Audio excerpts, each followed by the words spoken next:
Beberapa hari jelang pendaftaran calon kepala daerah Pilkada 2024, Mahkamah Konstitusi mengeluarkan putusan yang mengejutkan. Putusan menyebut syarat dukungan bukan lagi jumlah kursi di DPRD, melainkan perolehan suara di pemilihan legislatif yang disesuaikan dengan jumlah penduduk yang termuat pada daftar pemilih tetap. Lalu akankah putusan ini akan mengubah peta koalisi?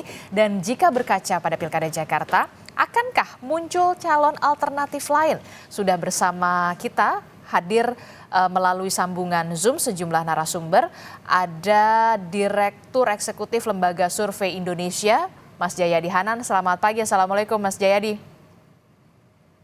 Selamat pagi, waalaikumsalam Adisti. Ya, kemudian juga nanti juga akan bergabung menyusul, kemudian ada Wakil Ketua Umum Partai Golkar, Bung Ahmad Doli Kurnia, yang kita masih akan tunggu kehadirannya, bersama dengan politisi PDI Perjuangan, sudah ada Mas Seno Bagaskoro. Mas Seno, selamat pagi Mas Seno.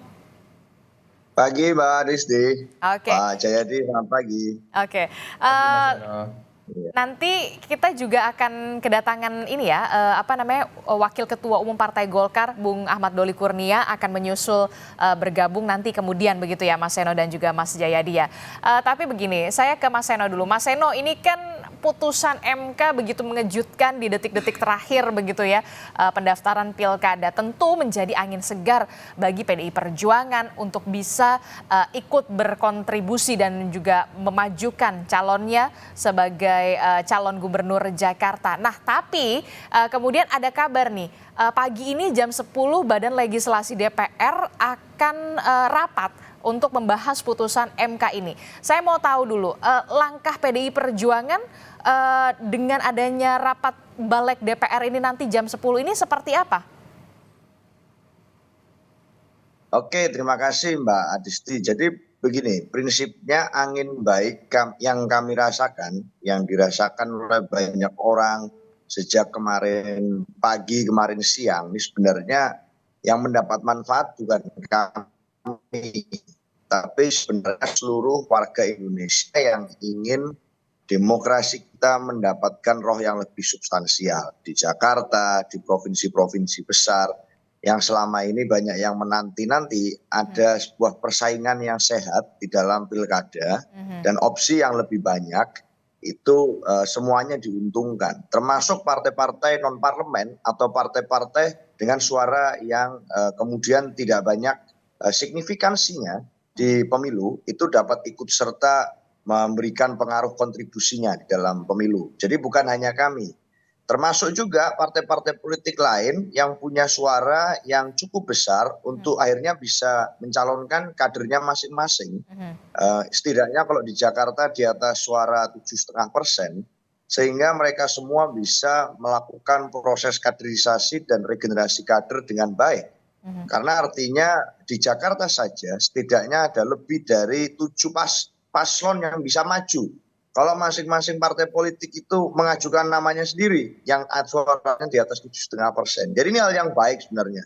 Artinya demokrasinya menyediakan ruang dan setidaknya kenapa kok ini kami terus yang ditanya, ini karena memang sejauh ini di pasti dong kita menanyakan karena memang PDI Perjuangan karena sebelumnya pada saat Pilkada tahun lalu kan kita tahu juga ikut berkontribusi dan juga PDI Perjuangan punya andil besar begitu sampai akhirnya kemarin nyaris begitu ya, nyaris tidak bisa mencalonkan calon gubernurnya di Jakarta. Kemudian ini ada angin segar semacam ini dan tentu saja kita akan tanya begitu.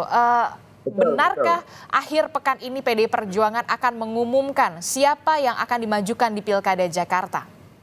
Ya, jadi karena memang itu artinya sejak lama kami memutuskan bahwa kami akan agak anti mainstream di Jakarta dengan berpegang pada keyakinan politik dan kami menaruh hormat setinggi-tingginya pada putusan MK yang keluar kemarin. Kami juga menyadari bahwa putusan MK itu final and binding. Artinya secara konstitusional dia akhir dan mengikat.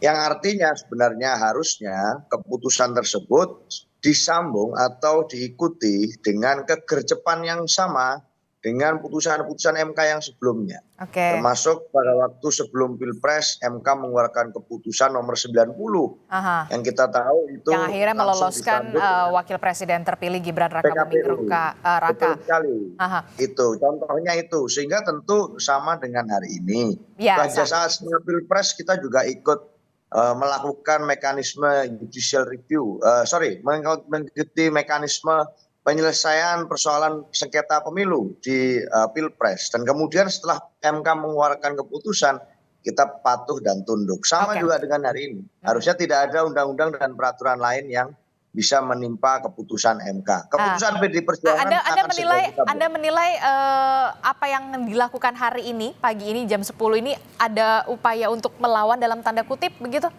Karena kita lihat kan putusan MK ini final and binding. Mas ya, Eno. kita belum melihat apa yang akan dibahas di dalam balik DPR RI nanti. Artinya bagaimana dalam merespon situasi yang memang sangat cepat, di mana KPU dituntut untuk bergerak cepat dalam menyelesaikan soal-soal administratif, soal-soal yang sifatnya teknis di waktu yang sangat singkat, ke batas akhir pendaftaran yang sudah kita sepakati bersama sebelumnya. Jadi kita memang masih menunggu bagaimana hasil bahasan di Badan Legislatif nanti. Tetapi saya rasa itu bukan satu soal kalau semua pihak menyadari betul bahwa putusan MK adalah final and binding. Oke, putusan MK final and binding seharusnya mengikat begitu ya, dan memang sudah benar-benar tidak bisa diganggu gugat lagi begitulah ibaratnya ya. Saya ingin sapa dulu Bung Doli. Selamat pagi. Assalamualaikum Bung Doli. Waalaikumsalam warahmatullahi wabarakatuh. Selamat pagi. Iya, selamat pagi Bung Doli. Ini kan dinamikanya cepat sekali begitu ya, Koalisi Indonesia Maju Plus kemudian mengusung Suswono dan juga RK Suswono, kemudian keesokannya ada putusan MK yang kemudian mengubah soal batas ambang pencalonan. Kemudian hari ini Bung Doli pasti sudah dengar juga Badan Legislasi DPR juga akan rapat jam 10, nanti juga ada jam 1. Benarkah juga akan membahas soal ini dan ada upaya juga yang disebut-sebut untuk mengubah kembali peraturan ke awal? Benarkah demikian? Anda mendengar juga soal ini, Bung Doli?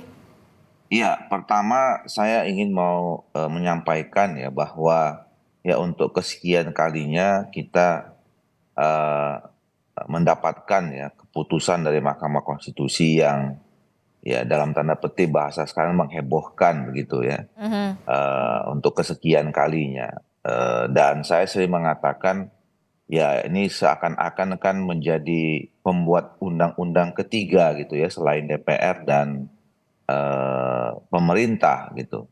Nah tetapi apa mau dikata, karena dalam peraturan perundangan kita, tata hukum kita, namanya putusan Mahkamah Konstitusi itu final dan binding, dan itu self executing ya, terutama bagi yang terkait dengan itu, khususnya kalau dalam hal ini teman-teman KPU. Jadi memang itu harus diteruskan. Nah, walaupun ya tentu itu nanti sedikit banyak ya bisa merubah peta politik ya, walaupun mungkin tidak terlalu banyak ya, karena tidak mungkin juga orang tiba-tiba dalam waktu 7 hari sebelum pendaftaran muncul ya tiba-tiba dengan menggunakan keputusan perubahan ini gitu. Ya paling ada nama-nama yang mungkin selama ini sudah muncul tetapi mungkin tidak bisa mencalonkan dengan keputusan yang lama. Nah soal hari ini saya sebetulnya baru tahu di tengah malam tadi ya. Nah saya lagi mencari tahu sebetulnya apa yang akan dibahas nanti di teman-teman Balek gitu. Tapi yang jelas kan yang kita dapat informasinya akan membahas soal Undang-Undang Nomor 10 Tahun 2016 ya. Oke, baik. Berarti kalau dari Koalisi Indonesia Maju sendiri, after putusan Mahkamah Konstitusi kemarin soal ambang batas pencalonan ini kemudian diubah begitu, adakah pertemuan yang akan membahas soal ini untuk mensolidkan lagi Kim Plus yang memang sudah mengusung pasangan RK dan juga Suswono di Jakarta? Tidak hanya di Jakarta, tapi juga Kim Plus yang ada di wilayah-wilayah strategis lainnya. Iya, pertemuan saya kira memang terus harus dilakukan ya, karena kan ketika kita sepakat untuk mengusung pasangan calon tertentu di semua daerah yang kita sepakati bersama sesama bagian dari Koalisi Indonesia Maju, tentu kan itu tidak mungkin setelah putusan nama itu kita diam, pasti kita akan bicara, duduk membicarakan tentang soal strateginya bagaimana. Mhm. Nah, apalagi sekarang dengan putusan seperti ini, saya kira memang nanti salah satu yang akan dibicarakan dalam pembicaraan kalau kita duduk bersama dengan Koalisi Indonesia Maju adalah menghitung ya berbagai kemungkinan di setiap daerah itu apabila muncul calon-calon baru Mhm. yang selama ini mungkin tidak ada. Jadi artinya kalau kita selama ini berhadapan dengan satu, dua, tiga calon ya eh, kan strateginya berbeda kalau misalnya dengan muncul 4 sampai 5 calon yang menjadi Mhm. kompetitor di daerah itu gitu. Nah, pasti akan kami bicarakan bersama-sama dengan teman-teman pengusung Mhm. ya. Bukan hanya dengan Koalisi Indonesia Maju tetapi juga dengan partai-partai politik yang tergabung ya mengusung kader atau pasangan yang kami usung selama Oke, ini itu gitu. kan di daerah-daerah ya. Kemudian ada hitung ulang ibaratnya mengkalkulasi lagi apa ya, peluang-peluang calon-calon yang mungkin maju, termasuk juga di Jakarta begitu ya. Kim Plus ini merasa kerepotan nggak? Ridho ini merasa kerepotan tidak ketika after putusan MK ini dengan adanya nanti munculnya ada calon yang begitu potensial?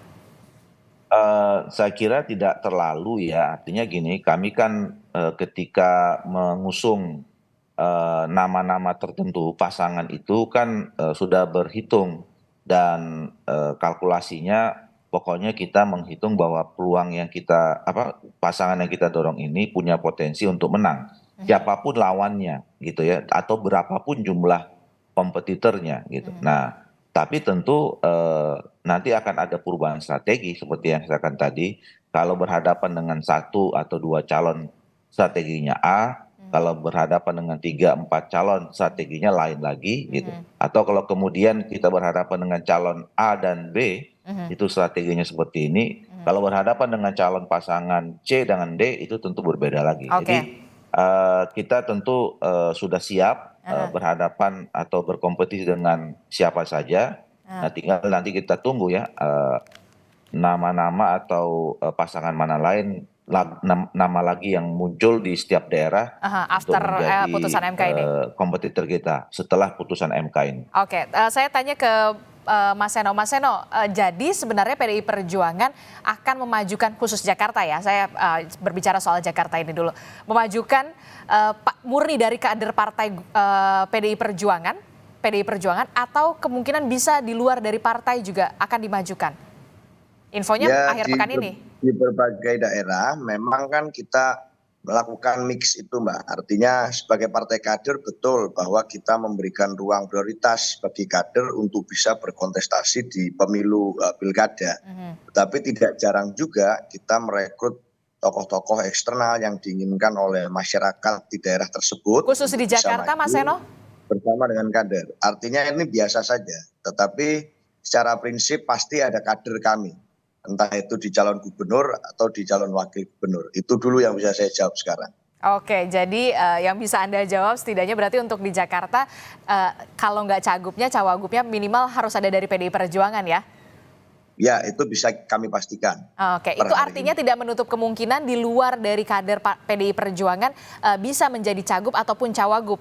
Di Jakarta Ya, juga bisa? sangat bisa. Dan itu kan sudah banyak disuarakan oleh banyak masyarakat di akar rumput, poster-poster yang beredar macam-macam, duet-duetnya dibuat oleh masyarakat dari bawah, Oke, sehingga hingga hari ini kami masih menajamkan oke. opsi-opsi itu. Oke, Mas Jayadi gimana nih Mas Jayadi? Kalau kata Mas Seno mengatakan ya nggak apa-apa kalau dari di luar dari eksternal, yang penting ada cagup atau cawagupnya ini ada dari PDI Perjuangan. Anda melihat kalau dari hitung-hitungan politik yang paling rasional untuk PDI Perjuangan ini sebenarnya seperti apa after putusan MK ini Di Jakarta. di Jakarta? Ya, sebelum ke Jakarta, saya ingin komen sedikit aja bahwa keputusan MK itu sebetulnya menguntungkan semua pihak ya sebetulnya, Mhm. Eh, termasuk partai politik. Pertama, partai politik yang ingin berkoalisi tetap terwadahi dengan keputusan itu. Yang kedua, partai-partai politik yang punya kader dan mau maju sendiri sepanjang syarat untuk memajukan juga tidak terlalu berat kan gitu. Jadi itu sebetulnya secara politik win-win solution kepada semua pihak. Sehingga harusnya secara politik pun itu disambut dengan baik gitu. Selain secara hukum, secara ketatanegaraan, ya kita harus ikut pakem yang selama ini sudah kita sepakati secara undang-undang bahwa keputusan MK itu final and binding. Seperti juga keputusan MK yang lain yang kita tidak setuju tetap kita laksanakan kan kemarin. Nah, soal Jakarta saya kira